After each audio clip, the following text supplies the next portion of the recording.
Here's my 71 FX Superglide. Now these older bikes, the ones in the 70s, they had a bad reputation for being hard starters. Now in 1971, on the big twins, Harley went to a Bendix Carburetor. You can see the carb in there. 72, they went to the same style carburetor on the Sportsters. And I think that's probably where a lot of the bad rap came from. People had a tough time starting the XLCH Sportsters, so the carburetors kind of got a reputation of being junk. I actually don't think they're too bad of a carb, and obviously if you've got a original bike like this one, you want to have the stock carburetor on it.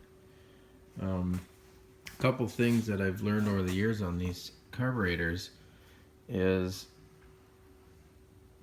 this O-ring here. I guess it's number 8. If it goes on the main jet tube, and when that O-ring dries out, it allows the carburetor to suck more gas up from below, and then they want to kind of run rich and fall plugs and stuff. So that's a common problem I see on these. And then also your accelerator pump diaphragm. The original ones are made out of like a leather, and some of the aftermarket repair kits are kind of a shitty rubber material that doesn't seal very good. So when you're buying a rebuild kit for these, you kind of want to get the one with the higher quality leather plunger in it for the accelerator pump.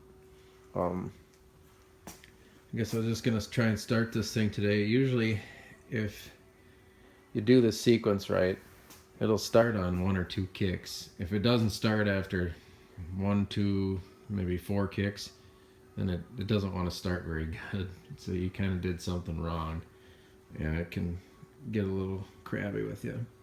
But I'll kind of go through the sequence to show you how to kickstart these things, or at least how I do it on my Bendix bikes, and hopefully it'll help somebody out who's trying to keep this old iron on the road.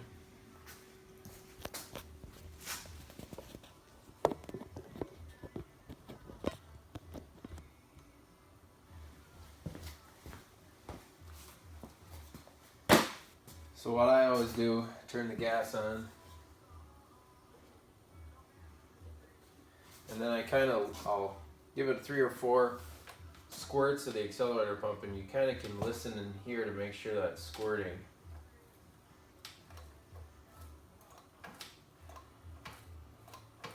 And there's 4 good pumps once it started to squirt. Sometimes it won't squirt on the first pump. And now I'll just give it, I don't know, 3 or 4 prime kicks with the key off.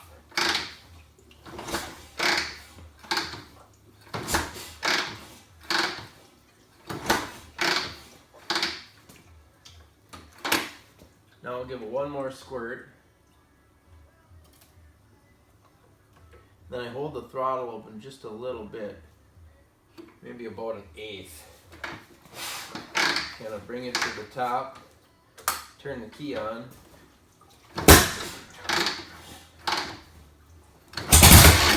Oop, just about.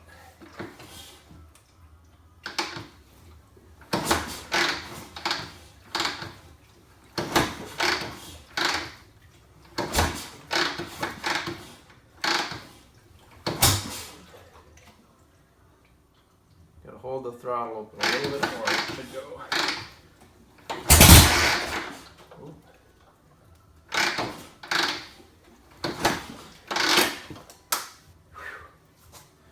Give it a few seconds here now.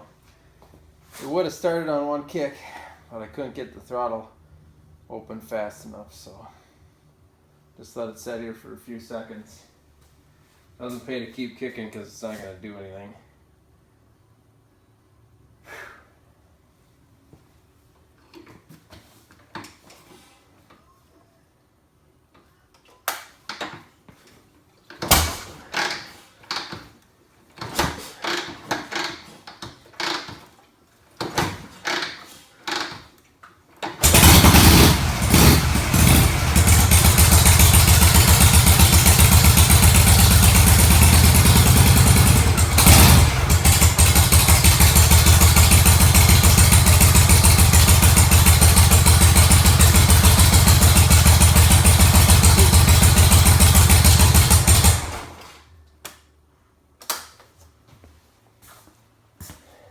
So that's how you do it. Like I said, if you don't get it on the first or second one, you got to kind of use some caution and make sure you don't flood it out. And if you get the routine down, they usually start pretty good. This one, I hadn't run it for a couple of weeks, so it kind of gives you an idea how they go. Good luck.